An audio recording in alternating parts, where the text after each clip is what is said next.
All right, so we're on to 4.3, day 2 here. So we're going to take a look at, in right triangle trigonometry, some fundamental trigonometric identities. Easy for me to say. So identities are things that comes from the word identical, are always true no matter what angle measurement you have. These are statements of fact. They're equal to one another. So we can use those to help in solving and doing lots of different things. So we're going to talk about some of the ones that you already know, and then we're going to add to the list. So these are in your textbook as well, so you can look them up. The pages are up there. But we're going to go through and talk about all these basic identities that we're going to be using throughout the rest of the year. So reciprocal. So think about what the word reciprocal means. Those are just thinking about which trig functions are the reciprocals. So for example, we can do this for each one of our basic functions. So sine of theta, which one of the trig functions is the reciprocal for sine? Well, that one's cosecant. So that means sine of theta is equal to 1 over cosecant of theta. So remember how we evaluated a cosecant is we did 1 over sine. They're reciprocals of one another. So that's a reciprocal identity. It's always true.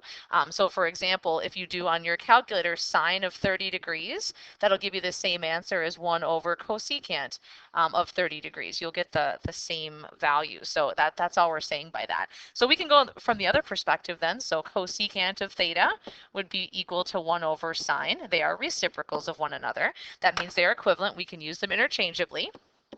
Cosine of theta, which one is the reciprocal for cosine? You can peek back if you need to. That's 1 over secant of theta. So that means we can say secant of theta is equal to 1 over cosine as well. Of theta, always of an angle. Remember, you can't ever have a trig function without an angle. It has to be always that frame of reference. And then we have our tangent function. So tangent is equal to 1 over, okay, what's the reciprocal of tangent? Well, that's cotangent. And then cotangent of theta is equal to 1 over tangent of theta. Those are called the reciprocal identities. You can use them interchangeably. They're true for every value of theta. All right, next one's quotient. Quotient identities. Think about the word quotient means. Quotient is division. So there are 2 quotient identities. There's one for tangent. So if you think about what tangent is, it's opposite over adjacent. And if you think about it in a triangle, and we're going to use this as our angle, opposite over adjacent is kind of like the y value of a location over the x value of a location. So the vertical change and the horizontal change. Is this sounding familiar at all? So vertical over horizontal, kind of like slope, rise over run. So usually we say change in y over change in x. Well, it's just opposite over adjacent, which is the same thing as saying sine over cosine, because remember opposite is associated with our sine function. So sine is opposite over hypotenuse and cosine is adjacent over hypotenuse. And if you think about that, opposite over hypotenuse and then divided by adjacent over hypotenuse, oops, which is sine over cosine, the hypotenuse would cancel and you'd be left with opposite over adjacent. So tangent is sine over cosine. It is the rise over the run. So when you're thinking about tangents, also think, that's the same thing as slope. We're going to be using that a lot in calculus, as a matter of fact. So tangents, understanding that those are slopes. It's a change in y over change in x. It's also the sine function divided by the cosine function. Well, because we know tangent and cotangent are reciprocals, if tangent is sine of theta over cosine of theta, guess what cotangent is? Cosine of theta over sine of theta. So that's called quotient identities because it has a division in it, right? So division quotient. All right, last ones that we're going to talk about, and then we're going to get into practicing some things, are Pythagorean identities. So I want to actually derive these with you so you can see where they come from. So think about what you know about Pythagorean. What is Pythagoras really famous for? Hopefully you think about the Pythagorean theorem. So I'm going to go ahead and draw a right triangle. I'm going to use this as my angle. I'm going to use y and x again, so thinking about like location, so a horizontal change and then a vertical change, so it's just a little bit easier to keep track of. And what if we have a hypotenuse of 1, just for making it an easy number? Can you tell me what the Pythagorean theorem would say for that particular triangle? Well, it would be leg squared plus leg squared equals hypotenuse squared. So x squared plus y squared equals 1. Okay, so that's the Pythagorean theorem for that triangle. Now, instead, what I'd like you to do is go ahead and write out for me, what would the sine of theta be in this triangle, and what would the cosine of theta be in this triangle? So just using your SOHCAHTOA ratios, so sine opposite over hypotenuse, so which side is opposite the theta all the way across the triangle, would be y over hypotenuse is 1. So sine is just the same as the y, kind of thinking back to what we just did for that tangent ratio. Cosine, do the same thing. Cosine is adjacent over hypotenuse. So x over 1 or just x. Okay, so now we're going to rewrite. So take a look at this Pythagorean theorem that we have. We have x squared plus y squared equals 1. But if x is cosine, that means we can replace cosine in for the x. And if sine is y, that means we can replace the sine for the y, and we're going to have our first Pythagorean trigonometric identity. So x is cosine, so I'm going to replace this x with cosine of theta. And then I need to square it. We're going to talk about how we write that. And then plus, now sine is y, so I'm going to replace the y with sine of theta. And that's also squared because the y is squared equals 1. So cosine squared plus sine squared equals 1 is our first Pythagorean identity. It just comes from doing the Pythagorean theorem on that triangle. Now here's the thing. This is a lot to write with the parentheses. We're going to write the squared for trig functions a little bit differently. Now we have to be careful though. If you put the squared without the parentheses, what do you think people would think is actually being squared there? Kind of looks like it's just the angle theta, which is not what we want. It's the function itself. Cosine is the function. Theta is the input, the domain part of this. You want to show that the function's being squared, so here's where we put it. We put it before the theta, after the name of the function. So when you look at this, you would say that as cosine squared of theta. So we put that squaring in there. You could still do what I did first here with the green, but that's just kind of extra writing. So if I want to write sine squared of theta, I'm going to write it like this, and then that's equal to 1. So our first Pythagorean identity, cosine squared of theta plus sine squared of theta is equal to 1. Now, as two other options here, I want to talk about, there's two different versions of writing the same function. So I want to do that. So I'm going to get rid of my work here for deriving. So I have a little bit of extra room on the side. If you preferred to have this original identity, cosine squared plus sine squared equals 1, solved for either of the other two variables of either the cosine or the sine, you can do that. And it's just a different way of writing the same sentence. So what if I wanted to get the cosine squared by itself? So what if I wanted cosine squared of theta equals? Well, I would subtract the sine squared of theta on both sides. So it would be 1 minus sine squared of theta. That's just an alternate way of writing that first Pythagorean identity. By the same argument, I could have solved for the sine squared instead. So sine squared of theta would be equal to 1 minus cosine squared of theta. Sometimes it's nice to have the alternate versions of that first original Pythagorean identity. So being able to have that, I think, is important. So those are three different sentences that are saying the same thing. Okay, now we're going to derive the other two. Okay, so we're going to go ahead and start working on number 2 here. So I'm going to go back to this original. So we're going to actually derive this one. What if I wanted to rewrite this? And I'm just going to tell you what we're going to do. We're going to divide all of the terms, by cosine squared of theta. That's what we're going to do. Now, first of all, is it mathematically legal to divide everything by the same value? Absolutely, as long as you do everything in the equation, both sides, and as long as that doesn't equal 0, right? Can't divide by 0. We're going to get something that's equivalent to the original, but looks a little bit different because we're going to have some things we can do to substitute. So I'm going to divide everything by cosine squared. This is where this second Pythagorean identity comes from, because remember, it all goes back to the triangle. We're going to simplify each of these. All right, so what is cosine squared divided by itself? 1. Sine squared over cosine squared. Now this one you may not recognize, but what is sine of theta over cosine of theta? Does that look familiar at all? Let's take a peek back at our list here. Sine over cosine is this one right here, tangent. So sine over cosine is tangent of theta. So guess what happens if you have sine squared over cosine squared? Guess what that has to be? Tangent squared, right? Because all this means is like sine over cosine, times itself. That's what squaring something means, right? So that means you're going to have a tangent times a tangent, which would be a tangent squared. So this is tangent squared. All right, now 1 over cosine squared. I'm going to have you look back again. What is 1 over cosine of theta equal to? Look back at your list. Do you see a 1 over cosine somewhere? Okay, 1 over cosine right here is equal to secant.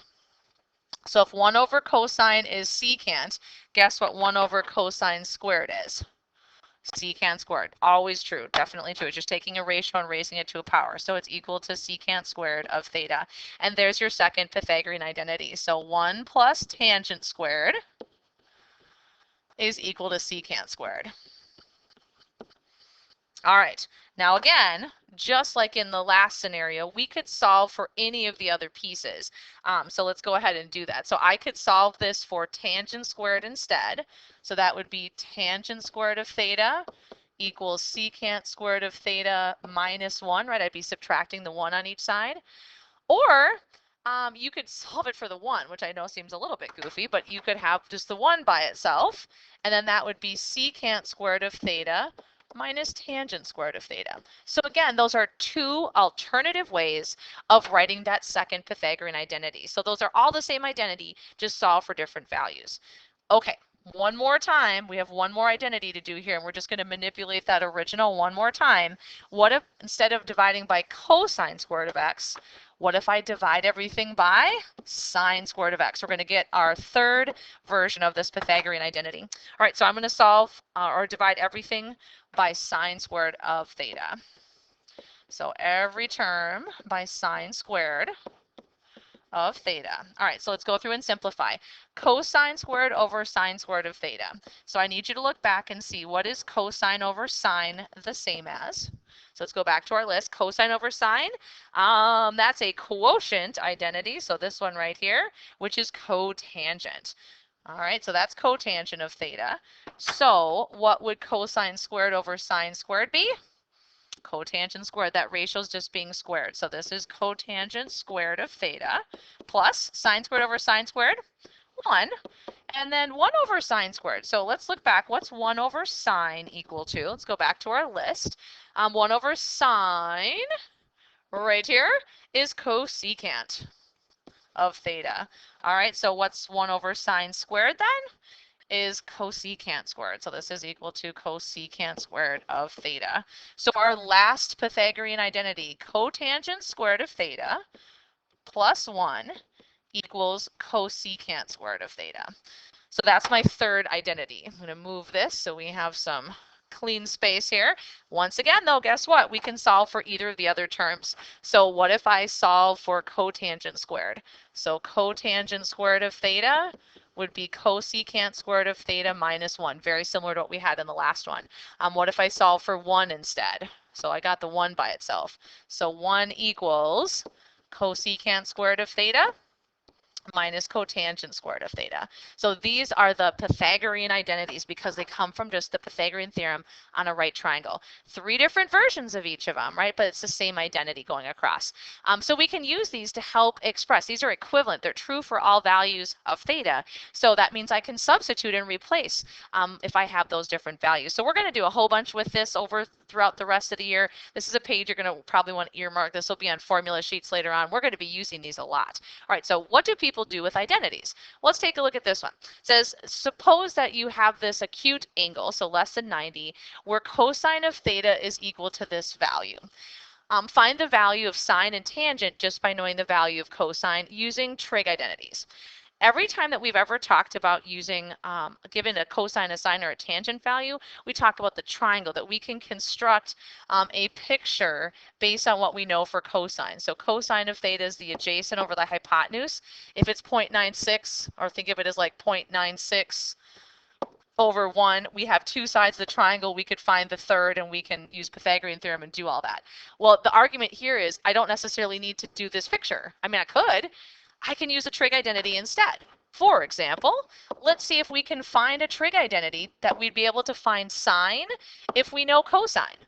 So look back at your list here, your list of values. Is there any trig identity that you see that uses cosine and sine? So it's like using the identity that has the number you know and has the expression that you want to find out. Well, what about that top Pythagorean identity, the red one, the first red one? Cosine squared plus sine squared equals 1. So if cosine squared plus sine squared of theta equals 1, and you already know the number for cosine is 0.96, so that value squared plus sine squared of theta equals 1, wouldn't you be able to solve for sine of theta? Absolutely, it's the only value you don't know. So you'd square your 0.96, so that's 0.9216. So 0.9216. And then what would you have to do next to solve to get sine by itself? Well, you're going to have to subtract that on both sides. And then after you subtract, then we want to get rid of squaring. We're going to square root. So we can do all of that arithmetic pretty easily. So when you subtract over here, I think we get 0.0784. That's sine squared of theta. Square root each side.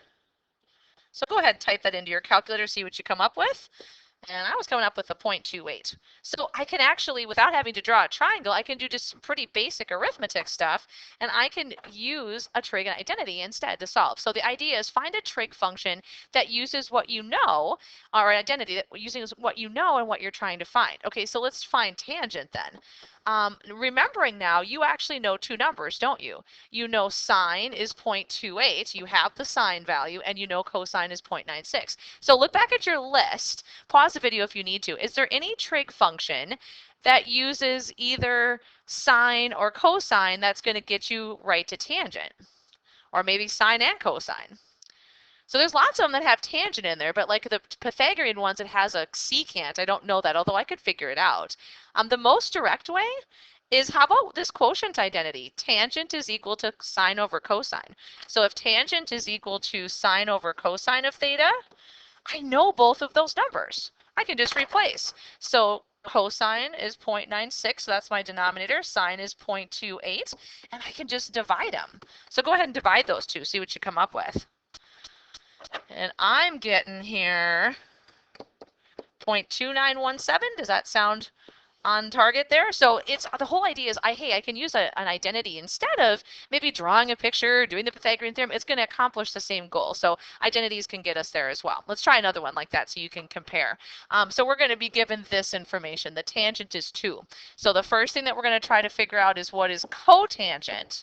And then we're going to do what is secant, and then we're going to do that part C, that cofunction. All right, well, first of all, tangent is being 2. Think of that as a ratio. That's 2 over 1. So that's actually the value it is. Now, could you go through now and draw a triangle? Yep, tangent of theta, opposite over adjacent, and we could find this third side. So 1 squared plus 2 squared. So 1 plus 4, and that would be hypotenuse, I guess I'll just say, squared. So 5 is the hypotenuse squared, square root, so the hypotenuse is square root of 5. Now, could you do anything you wanted to in that triangle, SOHCAHTOA? Absolutely. So keep that in the back of your mind. Like, we could do that, and that's fine. But let's talk about how we could do it just from understanding the identities. If tangent is 2 over 1, what's the relationship between tangent and cotangent? They're reciprocals. So if you know tangent, can't we just find cotangent by doing the reciprocal? And gosh, that's probably faster than drawing a triangle, right? Because we just knew that that's what that was. All right, how about secant? How could we do this without drawing a triangle? Can you look back at your identities and see if you can find a trig identity that uses secant and tangent?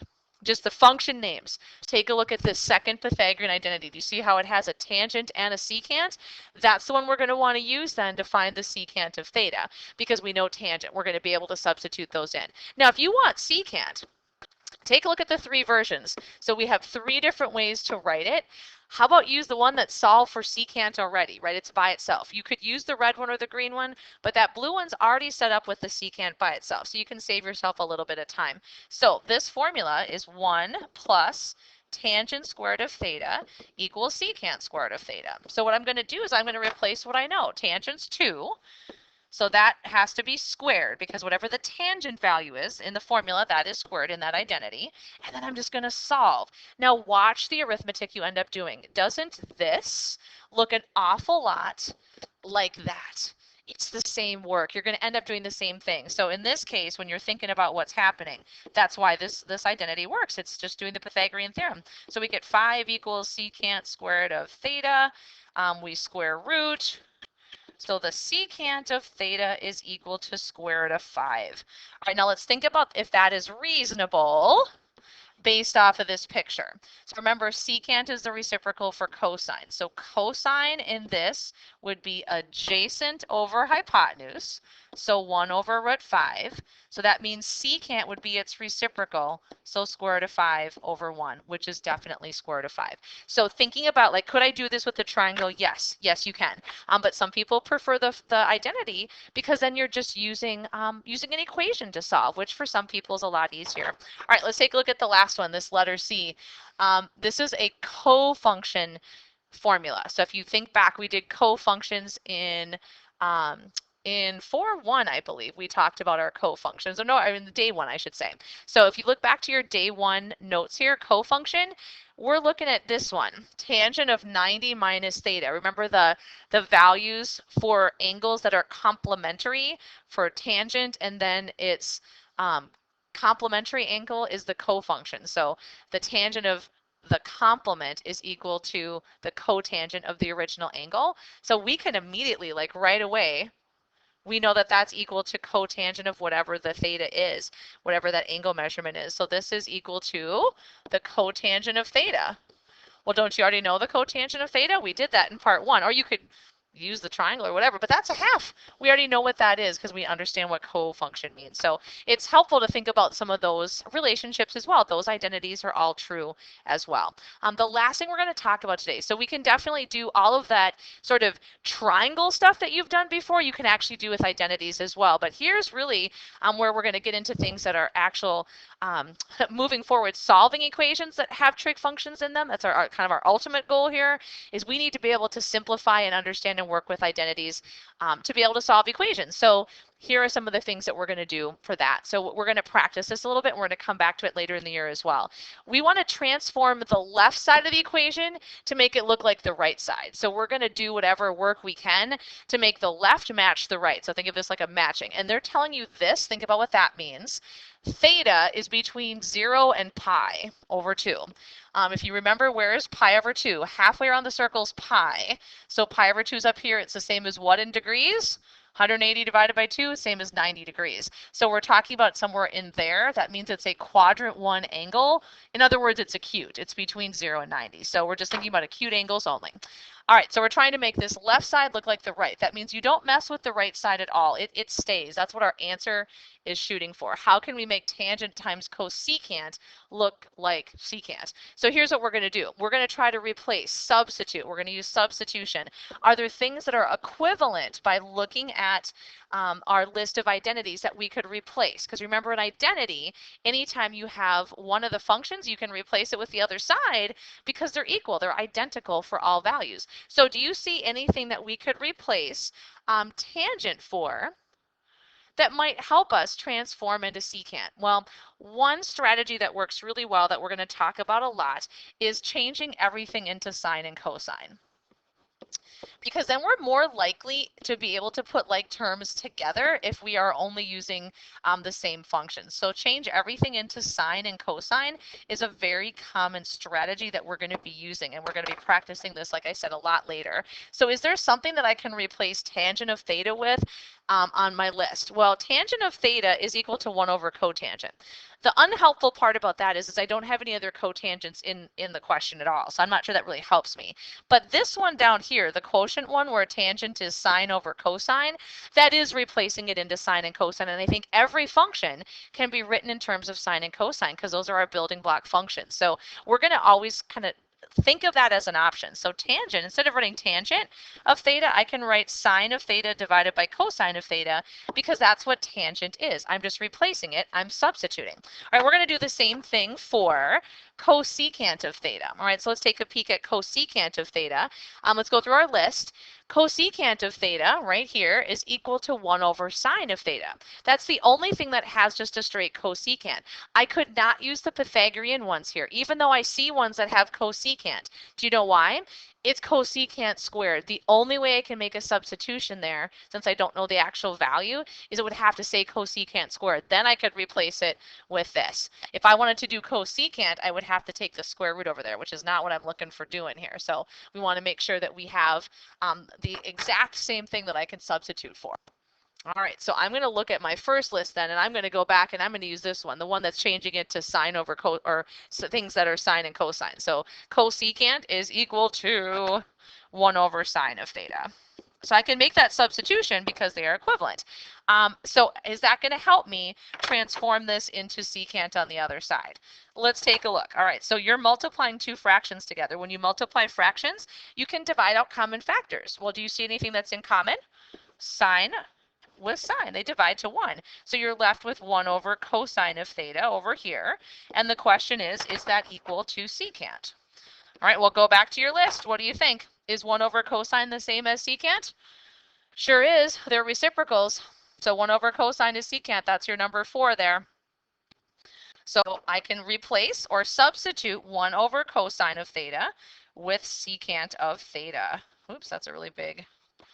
So what you've done, I'm just going to kind of check, yep, I have transformed the left side to match the right. So we use substitution. The reason we're practicing this is part of like simplifying. If you're thinking about like solving an equation, you want to put terms together if you can, this is a great way to be able to do that. All right, we're going to try a couple more. How can we transform the left side into the right? So we're trying to make, again, the left side match this. Okay, so our strategy we used in the letter A was substitute. The strategy that we're going to use in letter B to start with is we're just going to do order of operations. Now, these are the two big ones we're going to be using later in the year. So sometimes we can just do the operation, sometimes substituting first, and sometimes we use a combination of both. Why am I saying that? Well, there's no direct substitution for either of these. Cosecant of theta plus 1 or cosecant of theta minus 1 are none of these directly. Now, could we put in 1 over sines and things like that? Yeah, but I'm not sure that makes it better. The arithmetic's almost worse. We can't use Pythagorean again because guess what? Not squared, right? So we can't make that substitution. It has to match identically. So what I'm going to do first actually is order of operations. I'm just going to do whatever I can on the left-hand side and see what happens. So whenever you see two binomials next to each other, I'm going to make up a different set. What if I gave you x minus 3 and x plus 5? What would you do? You'd probably do FOIL, right? You'd multiply them together, double distribute. That's exactly what we're going to do. So first, outside, inside, last. So cosecant times cosecant would be cosecant squared of theta. Cosecant times a minus 1 minus cosecant of theta plus cosecant of theta, that's your insides, and then your last, minus 1. And what we're checking is, hey, does this actually equal cotangent squared of theta? All right, so order of operations. I did the multiplication. So like up here, you would do this.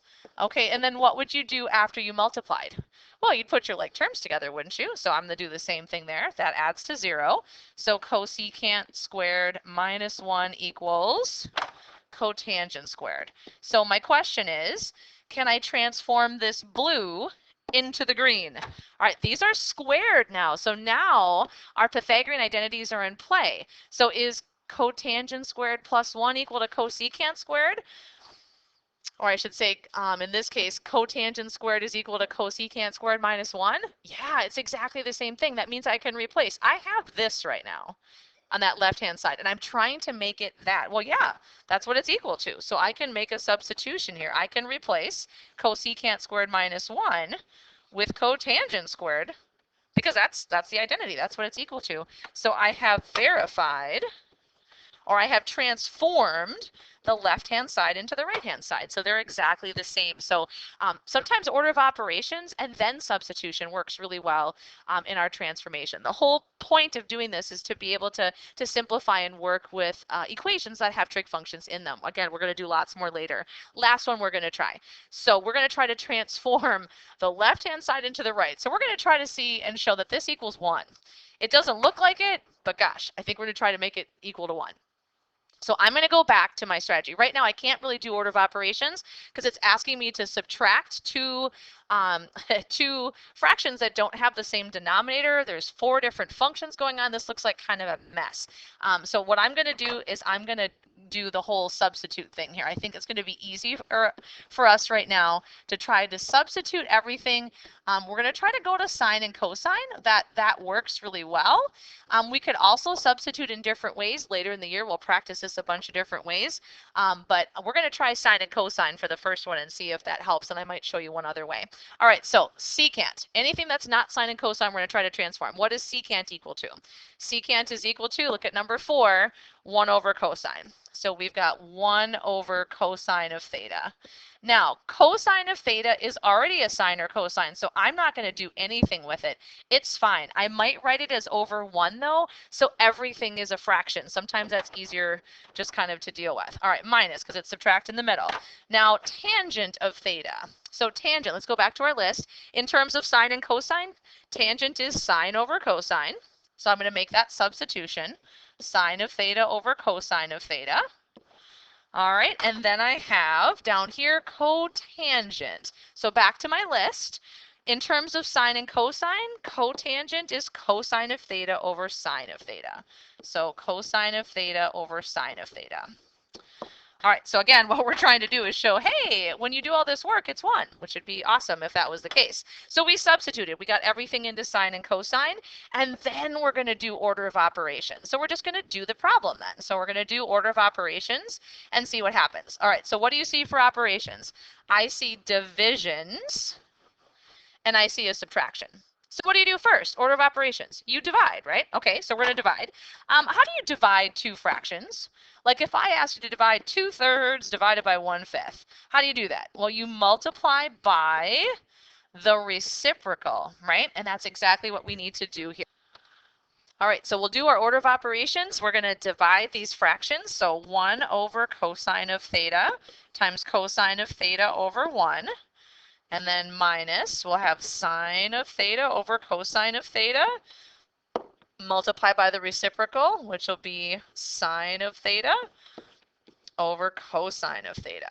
All right, and we're trying to make 1 again. Remember on the other side. Seems like it should be so easy, right? All right, so I rewrote that as multiply by the reciprocal. I haven't actually multiplied yet, so I'm actually going to multiply now. So 1 times cosine would be cosine. Oh, I screwed that up. I didn't flip it. Terribly sorry. My brain is not functional. Sorry about that. 1 over cosine of theta, and then flip 1 over cosine of theta. Terribly sorry. I forgot to do the reciprocal. So I just illustrated for you, that was my evil plan all along, was one of the most common things that people screw up when they're just going too fast, which I obviously was. So this would be 1 over cosine squared, so cosine times cosine on the bottom, and then we have sine squared over cosine squared. That's just a cosine on the bottom there equals 1. So yeah, just be careful that you actually flip. All right, now, so we actually multiplied. So now we're going to subtract. To subtract 2 fractions, you need a common denominator. Thankfully, we have that. You won't always, and you'll have to get one, but for now, we'll stick to ones that are a little bit less involved, I guess. So we're going to just put together, I know they're not like terms, but we're going to put together our numerators there. So 1 minus sine squared over cosine squared. Now it may seem like, well, great, I guess it's a little bit more together, but it's still not 1. Now we're going to look to substitute again. So sometimes this happens where we substitute initially, we do our order of operations, and then we have to come back and substitute again. So can you take a look at those Pythagorean ones, that list of Pythagorean? And I want you to find 1 minus sine squared. So it's up in this first one using sine and cosine. So look at this one right here. What is 1 minus sine squared equal to? Cosine squared. Woohoo! So what that means is we can make that substitution. I can replace this with cosine squared of theta. And when I do that, then we're going to see this wonderful thing happening where we have same thing over same thing, and we get 1 equals 1. We've transformed, right? We made the left side into the right. Now, was that a fair amount of work? Yep, it was. You can do it different ways with different substitutions. We'll talk about lots of different options as we go through the year, but the idea of substituting, doing order of operations, maybe coming back and substituting again is a great way to use these identities. And again, the goal for this is to be able to solve equations that have trig functions in them, so we need to know how to work with them. So that's something that we're going to be doing a lot of.